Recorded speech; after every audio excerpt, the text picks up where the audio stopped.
Matilintikas na sa akin. Hoy! Tres! Kuya, Kuya, ano ba yun? Kuya! Ay, pagalitaan ko! Kuya!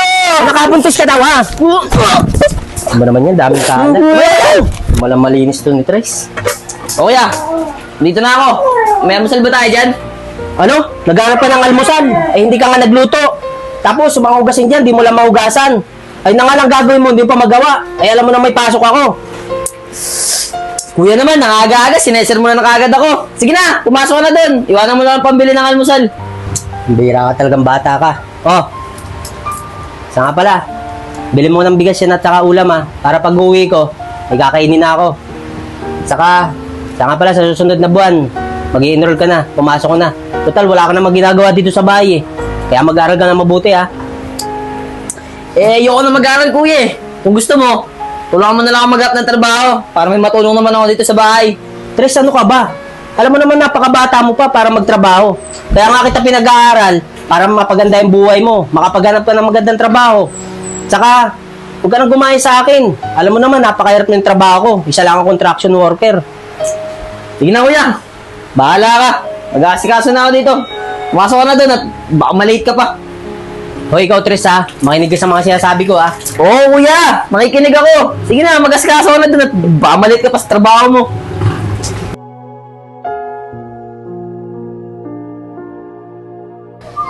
Tres, teka nga. Saan ba tayo pupunta? Basta, sumama ka na lang sa akin. Doon tayo dun sa bahay. Sa inyo? Eh baka mamaya magalit yung kuya mo. Huwag kang mag-alala. Wala si kuya dun. Pumasok sa trabaho. Okay. Balita mo na ba yung girlfriend na Tres? Girlfriend Tres, bakit? Eh mukhang dadalawang taon na yata yung girlfriend niya. Oo, nabalitaan ko. Paano yan? Pinag-aaral pa naman ng kapatid niyo. Kaya nga eh, Paano pag nalaman ng kuya niyo? Oo nga eh, grabe yan si Tres. Kawawa yung kuya niya. Silang dalawa na nga lang, tapos ganun pa gagawin niya sa kuya niya. Tama ka ba, Kuy? Paano kaya pag nabalitaan ng kuya ni Tres na gano'n nangyari? Kaya nga eh, siguro galit na galit yun. Ewan natin. Teka lang, Aris. Si Randy, umadaan. Sabihin ko sa kanya para alam niya. Na, kawawa naman. Ano ba? Okay lang yan. Pare, Norris, ikaw pala. Bakit? pre, yung kapatid mo kasi. Oh, ano yun, pre? Ano bang problema sa kapatid ko? Ah, hindi naman pre, wala naman problema eh. Pre, hindi mo ba nabalitaan? Kapatid mo kasi, may mo nakadali. Ano? Nakadali? Siguro nakipag-away na naman yan. Talaga yung batang yan. Napakatigas talaga ng ulo. Handa sa akin yan pag uwi ko. Ako pre, mali ka na iniisip mo. Hindi nakipag-away si Tres. Ang ibig kong sabihin, yung kapatid mo kasi si Tres, magiging tatay na. Anong pinagsasabi mong tatay? Oo pare. Hindi ako naniniwala sa inyo. Hoy, kayong dalawa ha. Kung wala kayong masabi, tsaka saan nyo ba nababalitaan yung mga chismis na yan? Kung wala kayong magawa, manahimik na lang kayo ha. Okay ka lang ba? Ikaw kasi pre, sinabi mo pre. At di mo sinabi. Tingnan mo, kakalabasan yan, kasalanan pa natin. Oo nga pare. Baka mamaya, kung ano pang mangyari sa magkapatid na yun, nang dahil sa atin. Wala na akong magagawa eh. Sabi ko na. Tsaka okay lang din yun. At least alam na rin niya.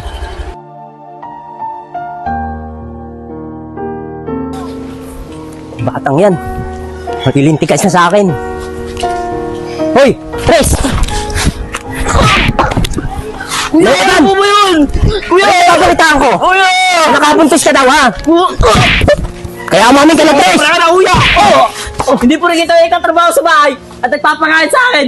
Pwede mo lang ako saktan. Talaga lumalabang ka na. Bakit? Totoo naman sinasabi ko ah.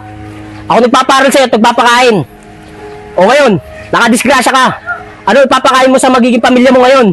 Huwag kang mag-alala, kuya. Gagawin ko to sa sarili kong paraan. Hindi ko aasa ito. Talaga lang ha. Eh yung sarili mo nga, di mo kaya buhayin eh. Ngayon pa kaya't magkakaroon ka ng sarili mong pamilya. Tignan na lang natin kung anong magiging buhay mo. Talaga. Kahit kailan, hindi ako hingi ng tulong sa'yo. Sige, total, kaya mo naman mag-isa eh. Kunin mo na mga gamit mo at lumayas ka na. Talagang lalayas ako. At hindi ako hingi ng tulong sa'yo.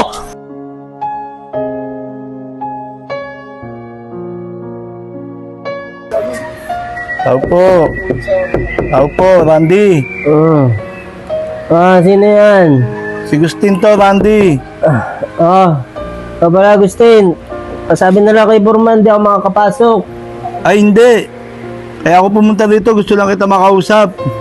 Ganun ba, pre? Sige, bukas naman yung pinto, pumasok ko na lang, pre. Sige, papasok na ako.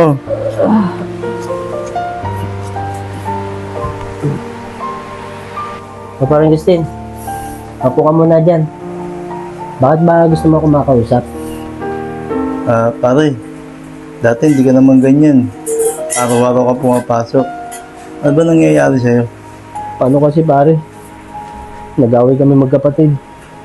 Sama ng loob ko. Pinalayas ko yung kapatid ko. Nag-aalala na ako sa kanya. Hindi ko alam kung nasaan siya ngayon. Alam mo naman, pare, napakabata pa ng kapatid kong yun para sa mga ganong sitwasyon niya. Yun naman pala, pare. Nag-aalala ka pala sa kapatid mo. Pabalikin mo dito. Para at least, alam mo kung ano nangyayari sa kanya. Gustuin ko man, pare, napabalikin siya dito. Pero alam ko, masama pa rin ang loob niya sa akin. Dahil sa mga masakit na sinabi ko sa kanya. Alam mo, pare, kung ano mga masasakit na sinabi mo sa kapatid mo, tatanggapin niya yun. Dahil mahal ka niya. Saka kapatid mo siya. Kahit naman ako, pare. Kahit na alam ko na matigas yung ulo yung kapatid kong yun. Mahal na mahal ko yun. Wala na nga kami mga magulang eh. 2 na nga lang kami dito. Tapos wala pa siya. Mahal na mahal ko yung kapatid kong yun, pare. Sige na, pare. Alam mo, maintindihan ka rin ng kapatid mo kung bakit ka maikpit sa kanya. Babalik din niya, pare. Sana nga, pare.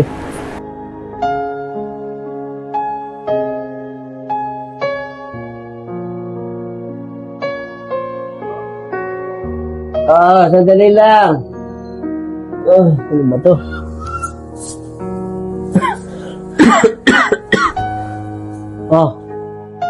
Bakit ka nandito? Anong kailangan mo? Kuya Randy, wala po akong kailangan sa'yo. Baka ito po, merong kailangan sa'yo. Kuya? Tres, bakit napunta ka dito? Nabalitaan mo na ba na malaban na talaga yung sakit ko? Kaya ka na pa rito. Huwag kang mag-alala, Tres. Itong bahay na to, sa ina nakapangalan. Kaya pag nawala na ako, sa iyo na mapupunta to. Kaya, makakapagsimula ka ng panagbagong buhay mo. Hindi naman na yung pinto dito eh. Ako pumunta dito. Kasi gusto ko kang alagaan. Para kahit pa paano, makabawi-bawi mo lang ako sa mga sakripisyo mo sa akin. Kuya, patawarin mo ako. Kalimutan na natin yun. Ang mahalaga, magkasama pa tayo. Hanggat na bubuhay pa ako. Mahal na mahal kita. Kuya, patawarin mo ako.